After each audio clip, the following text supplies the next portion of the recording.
টানা কয়েকদিনের নিম্নচাপ ও ডিভিসির জল ছাড়ার ফলে খানাকুলের একাধিক জায়গায় নদীতে জল বেড়েছে। কাঠের বাঁশের সাঁকোগুলো প্রায় ভগ্নপ্রস্ত হয়ে পড়েছে। একাধিক জায়গায় বন্যা সৃষ্টি হতে পারে। গতকাল রাত্রে মাননীয় মুখ্যমন্ত্রী শুভেন্দু অধিকারী মহাশয় খানাকুলের বিধায়ক সম্মানীয় সুশান্ত ঘোষ মহাশয়কে ফোন করে খানাকুলের বন্যা সংক্রান্ত বিষয়ের খবর নেন ও পরিস্থিতির ওপর নজর রাখতে বলেন। তাই আজ সকাল থেকেই খানাকুলের বিভিন্ন প্রান্তে পরিদর্শনে বেরিয়েছেন খানাকুলের সম্মানীয় বিধায়ক সুশান্ত ঘোষ মহাশয়।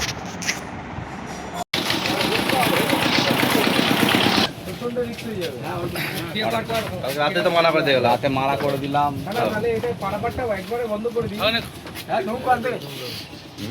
আগে তো বড় তা আছে বলে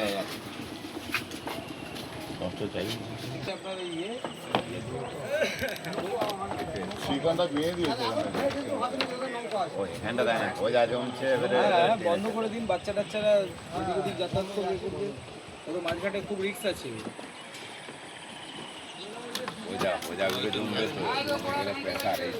এবার এদিকটা দিয়ে প্রেশার যাবে না দিকে।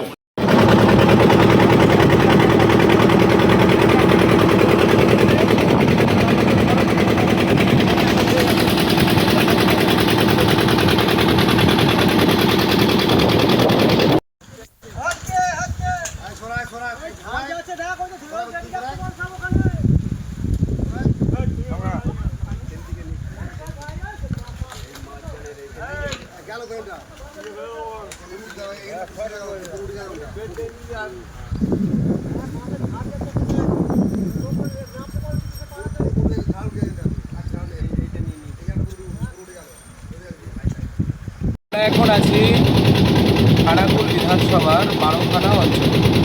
মারোখানা অঞ্চলে একদিকে রূপনারায়ণ, আরেকদিকে সংযোগস্থল।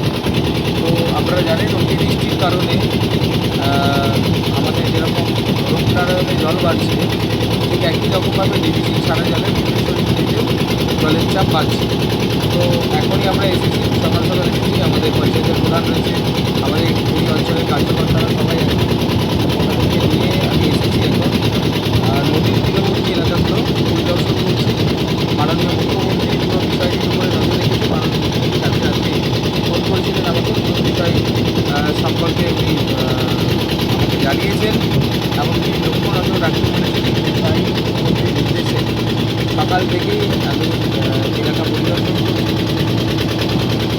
প্রথম যে এলাকাগুলো আছে সেগুলো পরিদর্শন করছি। মানুষকে রিলিফ দেওয়ার ব্যবস্থা করা হচ্ছে, আয়োজন করা হচ্ছে। আজকে ধান্যগুড়ি অঞ্চলে বেশ কয়েকটি জায়গায় সাধারণ মানুষ তাদের খাওয়ানোর একটা ব্যবস্থা চলছে, পাহাড়ি ব্যবস্থা চলছে। এছাড়াও মারোখানা অঞ্চল একদম রোলে এলাকায় সাধারণ মানুষদের সেবা করার জন্য আমরা আজ থেকে প্রস্তুতি নিচ্ছি। জল এখনও বাড়বে।